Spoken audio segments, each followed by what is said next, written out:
మధ్యలో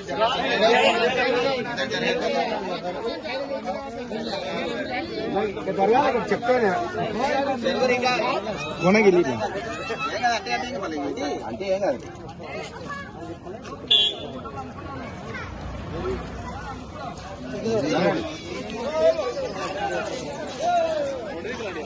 ఒకటే దిక్కు అయిపోతాయి.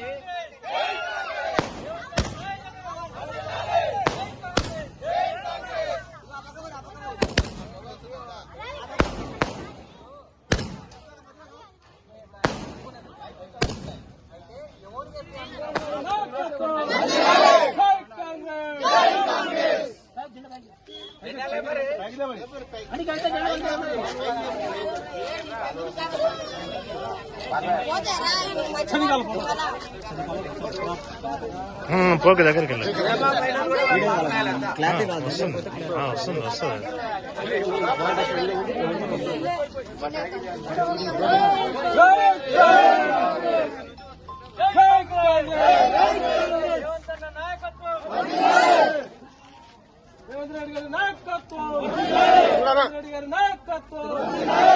ఇక్కడ ఇక్కడ రాహుల్ గాంధీ గారి నాయకత్వం. జై కాంగ్రెస్, జై కాంగ్రెస్, జై కాంగ్రెస్, జై కాంగ్రెస్.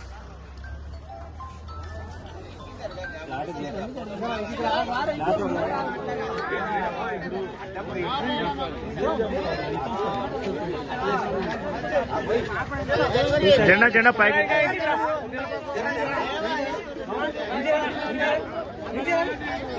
కాంగ్రెస్, జై కాంగ్రెస్, జై కాంగ్రెస్, జై కాంగ్రెస్.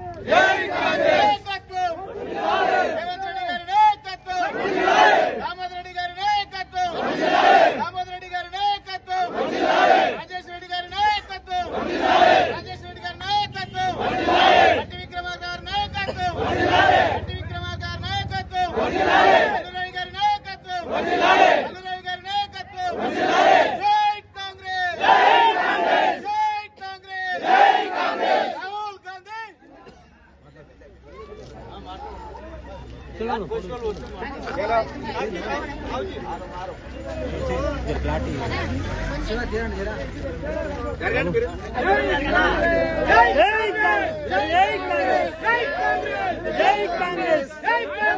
జై కాంగ్రెస్, జై కాంగ్రెస్.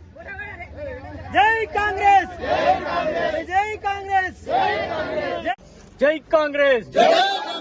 రేవంత్ అన్న నాయకత్వం, సోనియా గాంధీ నాయకత్వం. ఈరోజు మా నాగర్ కర్నూలులో చాలా శుభ పరిణామం. అందరూనంగా సంతోషకరంగా ఉన్నాం. వాస్తవానికి దీపావళి పండుగ ఈ రోజే వచ్చినట్టుంది. మా రైతన్నలందరూ కూడా రేవంత్ అన్న ఇచ్చిన మాట ప్రకారం 1,00,000 లోపు ఉన్నటువంటి రుణాలన్నీ కూడా మాఫీ అయినాయి. మా నాగర్ కర్నూలు ప్రాంతం తరఫున, మా రైతులందరి తరఫున, ఈ గగ్గలపల్లి గ్రామ పంచాయత్ తరఫున వారికి ప్రత్యేకంగా కృతజ్ఞతలు తెలియజేసుకుంటున్నాం. అంతేకాకుండా మొట్టమొదటిగా దేశ చరిత్రను 2 లక్షల రుణమాఫీ చేసిన ఘనత మన తెలుగోడు. ఈ తెలంగాణ అనే పదం ఉన్నంత వరకు రేవంత్ రెడ్డి గారి పేరు చిరస్థాయిగా ఉంటుంది. ఈ సందర్భంగా మేమందరం గుర్తు చేసుకుంటున్నాం. మళ్ళొక్కసారి ఈ నాగర్ కర్నూలు ప్రాంతం తరఫున మా రైతుల పక్షాన రేవంత్ గారికి కృతజ్ఞతలు తెలియజేస్తున్నాం. అంతేకాకుండా ప్రతిపక్షాలు గగ్గోలు పెడుతున్నాయి ఈ రుణమాఫీ సాధ్యపడదని. ఈ రోజు మడమ తిప్పకుండా రైతుల పక్షాన ఉండాలా, రైతు బాగుంటే ఈ రాష్ట్రం సుభిక్షంగా ఉంటుందని ఆలోచన చేసి రైతుల పక్షాన నిలబడ్డటువంటి రేవంత్ గారికి మేమందరం సదా కృతజ్ఞతగా ఉంటామని తెలియజేస్తున్నాం. రానున్న ఎలక్షన్లో భవిష్యత్తులో ఏ ఎలక్షన్ వచ్చినా కూడా అది కాంగ్రెస్ పార్టీకి విజయ దుందీవి అవుతుంది. ప్రతి ఒక్కరం కూడా ఏ ఎలక్షన్ వచ్చినా ఎదుర్కొని కాంగ్రెస్ కి భారీ మెజారిటీతో పట్టం కడతామని ఈ సందర్భంగా మేమందరం ముక్త కంఠంగా తెలియజేస్తా ఉన్నాం.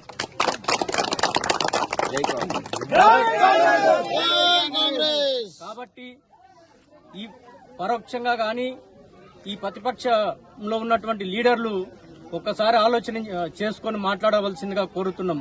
హరీష్ రావు గారు ఛాలెంజ్ చేశారు, తప్పకుండా రాజీనామా చేస్తారని వాళ్ళు బల్లగుద్దినట్టు చెప్పారు. ఇది ప్రజాక్షేత్రంలో ఉన్నటువంటి రాజకీయ నాయకుడు కాబట్టి వారు మరి ఏ విధంగా మాట మీద ఉంటారో భవిష్యత్తులో వేచి చూడాల్సిన అవసరం ఉంది. వారు రాజీనామా చేస్తారా, దీన్ని వక్రీకరించి చెప్తారన్నది ఇక వారి ఆలోచన విధానానికి వదిలేస్తున్నాం. ఇంకొకసారి వారు మాట్లాడేటప్పుడు ఆచితూచి మాట్లాడవలసిందిగా కోరుచున్నాం. ఇది ప్రజాస్వామ్యంలో తగదని కోరుతున్నాం. ఈ పాలమూరు మిద్దుబిడ్డ ఈ రైతుల పక్షాన ఉన్నాడు. వారికి ప్రత్యేకంగా ఈ పాలమూరు రుణపడి ఉంటుందని ఈ సందర్భంగా తెలియజేస్తున్నాం. జై కాంగ్రెస్! రేవంత్ అన్న నాయకత్వం.